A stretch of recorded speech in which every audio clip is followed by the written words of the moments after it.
By sunset, the heap behind Eli Turner's barn had begun to steam, sour, and draw flies, while men from the cotton gin laughed from their wagon and told him the rejected seed was now his problem.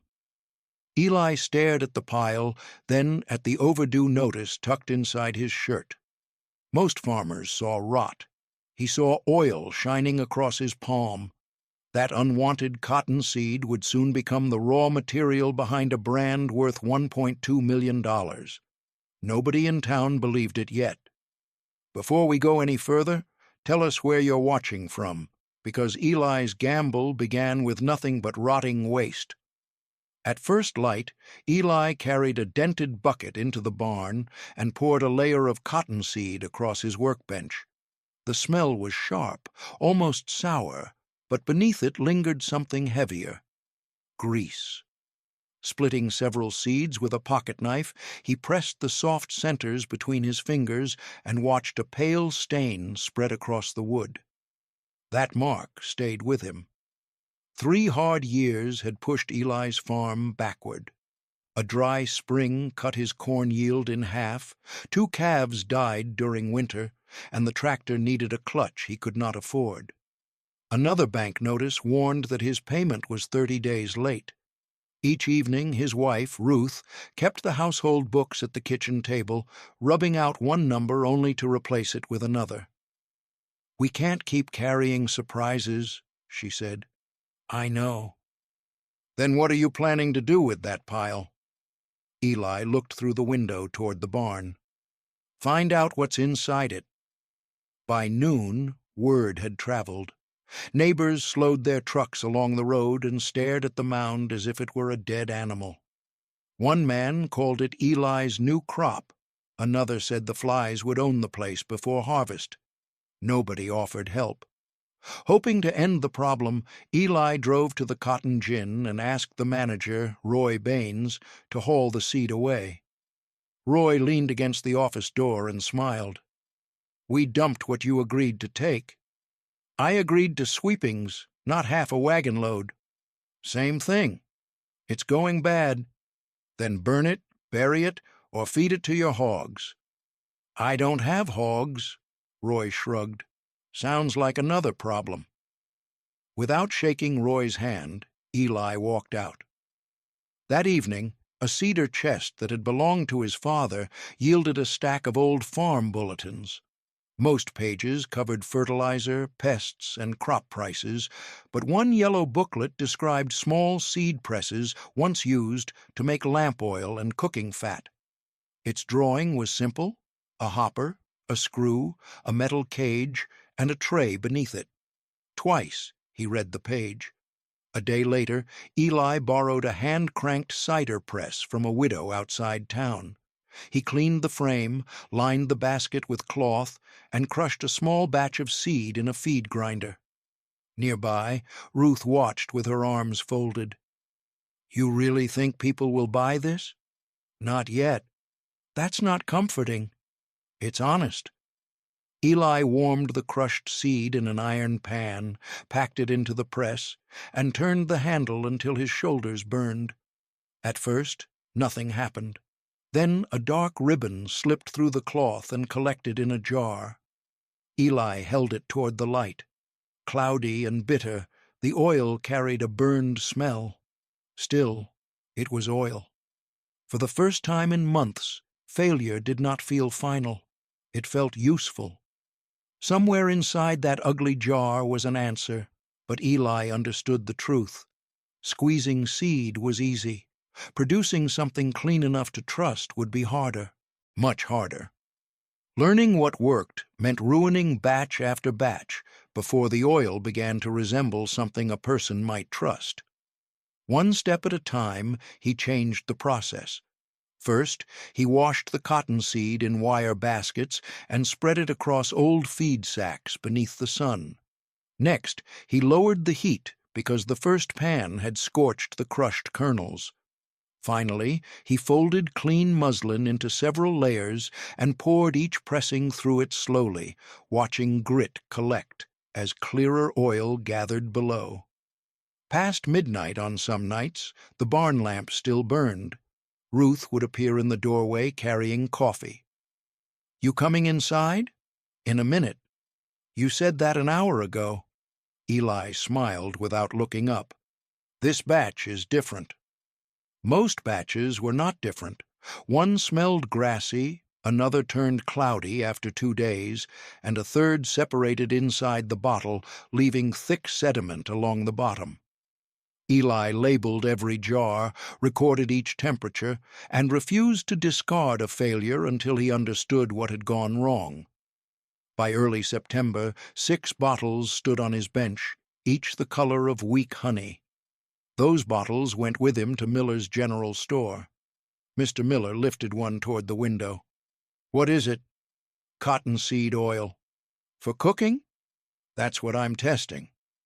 Mr. Miller removed the cork, smelled the oil, and pushed the bottle back. "People around here cook with lard. They know lard. They might try something cleaner. They might not." At the diner, the owner refused before Eli finished speaking. A baker insisted customers would never eat food made from gin waste. Even the blacksmith laughed when Eli suggested the oil might protect tools from rust.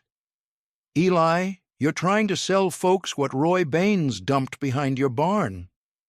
All the way home, that sentence followed him.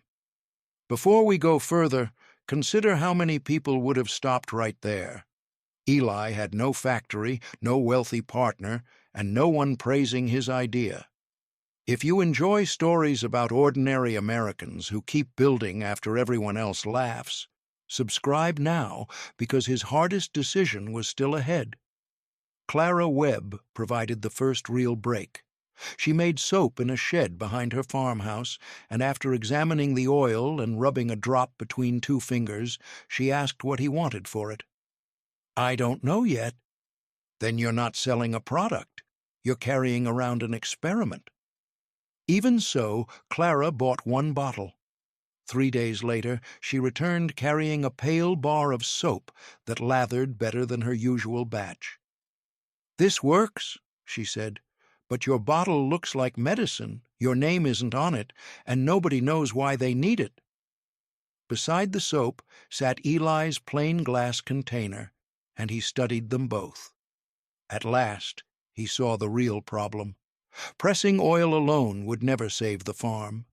Eli needed to decide who the product was for, what it could do, and why anyone should trust a farmer working from a barn. Without that answer, every bottle would remain a failed jar. Solving that problem would cost money he did not have, but standing still would cost him the farm. To finance the next step, Eli sold 2 heifers, paid a machinist to improve the press, and bought clean bottles from a drug supplier in Memphis. Ruth said little while he counted the bills, though her silence carried more weight than any warning. "You sure about this?" she asked. "No," Eli said, "but I'm sure the old way isn't working." Rather than making one oil for everyone, Eli visited the people who had rejected him. He watched cooks grease pans, mechanics wipe plow parts, soap makers measure fat, and storekeepers explain products to doubtful customers. Each person wanted something different, yet every buyer asked the same quiet question: "What problem does this solve for me?" That question became his turning point. No longer did Eli lead with cottonseed, mention the waste pile, or ask people to admire his idea. Results became his sales pitch. For Clara, he pressed a clean batch suited for soap and proved it produced a firm bar with a smooth lather. For the blacksmith, he prepared a heavier blend and coated 2 steel hinges, leaving one untreated through several wet nights. Rust marked the bare hinge. The coated one still moved. Inside Miller's store, Eli fried 2 skillets of potatoes, one in lard and the other in his refined oil. He served both without identifying them. Customers chose the lighter batch, then looked surprised when he revealed the answer. "Don't sell them the seed," Clara told him. "Sell them what it does." Those words went straight into Eli's ledger. Barn Light Oil became the product's name, honoring the lamp that had burned through every failed batch. Ruth designed a plain label with a cotton bowl, a rising sun, and 3 promises: clean, useful, locally pressed. Each bottle carried Eli's name, the farm address, and an offer to replace it if the buyer was dissatisfied. Smaller trial sizes lowered the risk for doubtful buyers. A farmer might not gamble 50 cents on a full bottle, but 10 cents felt possible. Eli gave shopkeepers a sample jar, demonstrated the product himself, and returned every Saturday to answer questions. Bringing back an empty bottle earned a discount. Customers liked saving money, while Ruth appreciated buying fewer new containers. Within 6 weeks, Miller ordered 2 cases, Clara doubled her request, and a nearby hotel bought cooking oil after its cook tested a sample. Soon afterward, a farm supplier asked whether Eli could provide enough protective oil for 20 customers before winter. Nobody laughed during that conversation. Behind the barn, the pile had nearly disappeared. What remained was covered, sorted, and worth more to Eli than the cotton growing in his field. For the first time, demand climbed faster than he could press. One afternoon, 3 wagons waited beside the barn, each driver carrying an order slip. Eli should have felt safe. Instead, he stared toward the gin road and sensed trouble coming. Roy Baines finally noticed. Empty wagons had begun leaving Eli's farm heavier than they arrived, while farmers who once hauled seed to the gin now stopped at the barn to ask questions. 2 days later, a polished black truck rolled into the yard. Roy stepped down without greeting anyone. "You've been using my cottonseed," he said. Eli wiped his hands on a rag. "You dumped it here." "That was before it had value." "It had value then. You just didn't see it." Roy's jaw tightened. "From now on, every pound belongs to the gin. You want more? You pay market price." 4 times Eli's limit. That was the price Roy named. Inside the barn, orders were already stacked. Miller wanted 3 more cases, Clara needed oil before her holiday soap run, and the hotel had promised to test a larger shipment. Without seed, Barn Light Oil would collapse, just as people had begun trusting it. That evening, Ruth read the figures twice. "We can cover 1 week," she said. "And after that, we start disappointing everyone." Sleep barely came to Eli that night. By sunrise, he had made a choice. Rather than beg Roy, Eli drove from farm to farm across 3 counties, speaking with growers beside cotton fields, kitchen tables, and equipment sheds. Most had always accepted whatever the gin paid because they had no other buyer.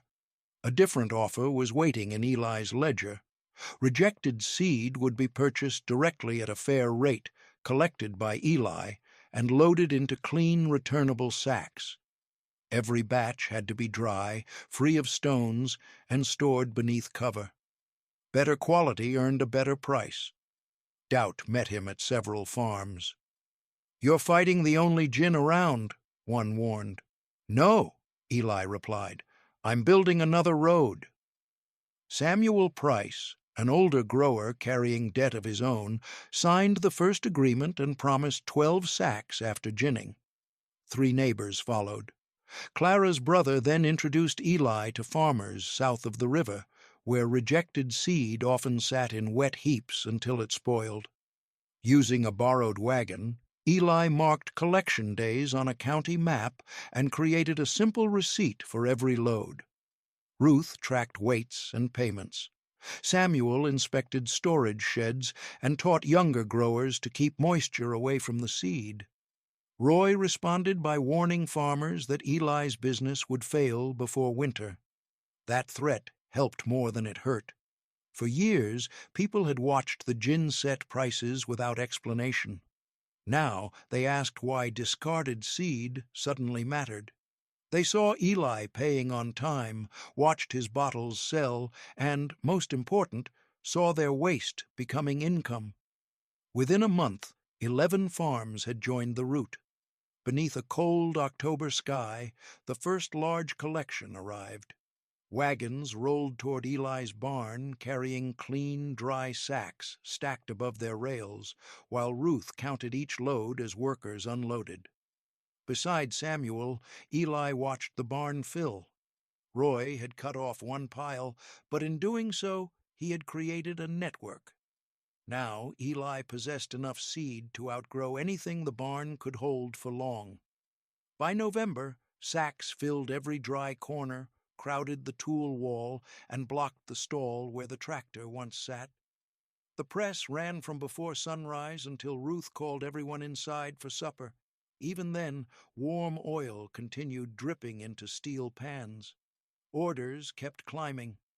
Miller's store introduced barn light oil to 2 merchants in neighboring counties. The hotel placed a standing order, while Clara's soap bars reached a regional catalog and carried a line naming Eli's oil.